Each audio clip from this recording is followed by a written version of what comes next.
mais valioso do que um bom boca a boca, né? Então, assim, a pessoa te receber, te dar uma recomendação, eu valorizo muito. Agora, a gente estava conversando, né, um tópico mais parênteses aqui. Estou organizando meu casamento. Eu vou buscar referência porque eu já sei que casou e que usou tal serviço. Nada mais valioso do que uma boa recomendação. E aí a gente perde muita oportunidade se não valoriza o cliente mesmo depois da sua compra. Com certeza, eu penso muito assim, né? E aí falando aqui, né, da questão do comportamento, né, do consumidor. Então a pergunta é: como os dados e o comportamento do consumidor ajudam o marketing a tomar uma decisão estratégica ou personalizada? Então eu entendo que o marketing hoje vê muito essa questão do comportamento, acho que talvez faixa etária, tipos de gosto, de sites acessados. Você vai saber falar muito mais que eu estou jogando aqui, mas eu acredito que há um estudo prévio para entender qual que é o comportamento do consumidor. Sim. Como que é feito isso hoje, Joana, nessa parte de entender o perfil do consumidor final? Eu acho que existe um casamento muito perfeito entre a questão de ter as informações, usar os dados, que nem tu mencionou aí na pergunta, com a parte humana dessa análise dos dados. Então, a tomada de decisão baseada em dados, ela é uma tomada de decisão muito mais assertiva. A gente, falando tanto de leitura de perfil de consumidor, segmentação de mercado, comportamento de venda, tudo isso a gente consegue analisar quando a gente tem a visão do que está na nossa frente. E só os dados para nos darem isso. Então, para mostrar, eu chamo a foto daquele momento e para te permitir fazer algumas análises preditivas, análise de comportamento, buscar informação no mercado para ver para onde ele está crescendo. Isso tudo é maravilhoso, a tecnologia nos ajuda muito nisso. Agora, isso sozinho, sem alguém por trás, para entender se aquilo faz sentido para o teu mercado, se aquilo faz sentido para a tua empresa, talvez não esteja alinhado com o plano estratégico da empresa eu perseguir tal segmento que está crescendo pra caramba, mas eu não sou competitivo aqui, não é aqui o meu foco. Então, talvez os dados possam estar gritando uma seta, apontando aqui, piscando, e aí a pessoa vai saber dizer, isso aqui é maravilhoso, e é para outra pessoa, para outra empresa, não é para mim. Então, eu acho que é a combinação dos dois mundos, né? Ter os dados para poder fazer uma análise e tomada de decisão mais assertiva que vai estar mega embasada no que um humano vai estar analisando por trás. Perfeito. Na verdade, é muito disso, né? A gente não tem muito como escapar, né, sobre essa questão de tecnologia, que é o que a gente está falando aqui, e isso que você citou, né, da questão da parte de dados e o humano, né? Uma opinião sua, Joana, como é que você tenta medir, por exemplo, essa questão da parte humana com a parte de tecnologia, né? Porque eu percebo muitas vezes, né, também que às vezes a pessoa tem a parte da tecnologia, mas ela esquece do humano. Ou ela usa muito o humano, mas esquece da tecnologia. Né? Então, por exemplo, às vezes a gente vê a resistência, né? Às vezes a pessoa usa um Excel, que é muito importante, mas talvez não dá mais suporte para a quantidade de pessoas que ele tem que entrar em contato. Né? Então, como é que você hoje entende que tem que haver esse equilíbrio do humano e do tecnológico, por exemplo, no marketing? Eu acredito que o marketing é uma área muito conectora entre as áreas de uma empresa. Então, a gente pode ter 1 milhão de ferramentas disponíveis. O que vai fazer a diferença é a gente saber como usar elas, ou se elas não são pra gente. Então, a gente tem uma infinidade de ferramentas disponíveis. Depende da maturidade da empresa, saber o que vai usar, o que não vai fazer sentido. Da cultura da empresa, saber o que vai fazer sentido aprender a usar, porque hoje em dia, cada dia lança-se uma coisa nova. E a gente não consegue se manter na velocidade desses lançamentos.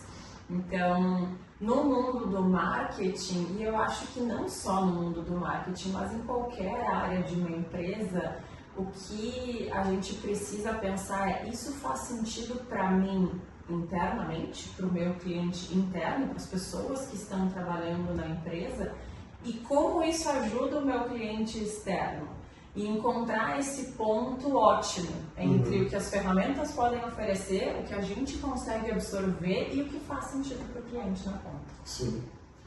E muito importante, né? Acho que toda a conversa, toda a parte de marketing, né? Eu gostei muito desse termo que você falou, que é entender o que faz sentido, né? Então, às vezes, pegar um tipo de atendimento que ele é muito robótico, talvez faça sentido. Sim. Né? Então, às vezes, pegar um atendimento também sem filtro também não faz sentido. Super. Né? Então, acho que também falta muito, né, isso que você falou, dessa questão, estudo prévio de comportamento do cliente. Para entender que cada atendimento é um atendimento, cada experiência é uma experiência. Né? Sim. E eu acho que aí é muito chave a gente entender esse ponto da comunicação, de como que a gente vai falar com esse cliente, a linguagem que ele entende, e que a comunicação em todos os canais ela seja fluida. Porque eu não acredito que as pessoas não gostam dos robôs. Eu acho que isso é um mundo que veio para ficar. Eu não gosto de que me tratem como um robô. Perfeito. Então, eu estava tentando marcar uma consulta médica essa semana. Eu estava achando maravilhoso que eu estava botando tudo pelo WhatsApp. O número do plano, tudo, tá? Eu pensei, nossa, olha que maravilha, eu tô aqui fazendo 78 tarefas ao mesmo tempo, vou conseguir agendar a minha consulta aqui rapidinho no WhatsApp. E aí chegou no último ponto e falou, nesse caso você tem que falar com um atendente. Aí eu falei, putz, não é que eu odeio falar com um atendente. Muitas horas eu acho que realmente o que falta nas empresas é ter um atendente para te... final, né? Exatamente, eu quero falar com uma pessoa, porque no final das contas é a pessoa que vai me passar credibilidade, é a pessoa com a qual eu vou conseguir ter uma conexão. Mas então me coloca esse caminho lá no início. Não me traz uma comunicação travada de que eu acho que eu vou conseguir agendar online, mas na verdade eu vou ter que falar com uma pessoa, quando naquele momento eu não queria falar com uma pessoa. Sim. Só que muitas horas eu tenho um assunto mega crítico que nenhuma das opções de 1 a 20 que o chat me deu lá cumpre com o que eu quero falar com uma pessoa e eu não consigo. Então eu acho que é justamente isso, ninguém é contra o robô. É como se usa o robô de uma forma com uma comunicação clara, fluida, que seja o idioma que a pessoa e o cliente está falando e que mesmo assim te dê essa possibilidade de conversar com um humano quando é necessário. Sim. Eu acho que nada substitui, né, o humano. Eu acho que a gente até comentou aqui umas semanas atrás que o robô tem que ser um parceiro, não um substituidor. Se ele se ter um substituidor, não existe, mas se não existe, ele está existindo agora. Mas ser uma pessoa que substitui. Eu sou, porque assim, nós, como a gente comentou, né, humanos têm sentimentos, né, então principalmente, por exemplo, um exemplo que você citou, a questão médica. Então você não sabe qual que é a situação, às vezes a pessoa está fragilizada, ou às vezes é um exame de uma coisa muito complexa, e a pessoa ter, né, a gente recebeu uma pessoa aqui que ela comentou muito sobre essa questão do abraço. Para você ver, e ganhou um cliente por conta de um abraço. Porque ela chegou lá no consultório e foi recepcionada com um abraço da médica. E isso já ganhou o dia, porque você não sabe qual que é o emocional. E aí eu acho que é muito isso, né?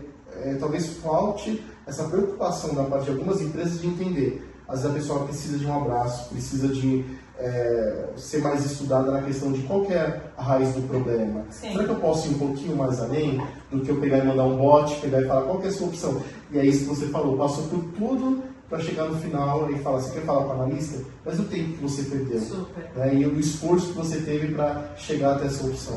Né? Eu acho que, eu acredito muito que a automação, ela veio para ajudar muito na execução. Só que no final do dia, sempre são pessoas. Então, nada substitui um olho no olho, nada substitui uma escuta atenta, nada substitui tu sentir de verdade que tu tá fazendo parte daquilo, que alguém se preocupa contigo, porque no final do dia o que o consumidor quer é ser ouvido, sentir que ele pertence em algum lugar. Por isso hoje essa questão de comunidades vem crescendo muito, e o cliente ele quer se sentir pertencente e que alguém está escutando ele e que vai fazer diferença no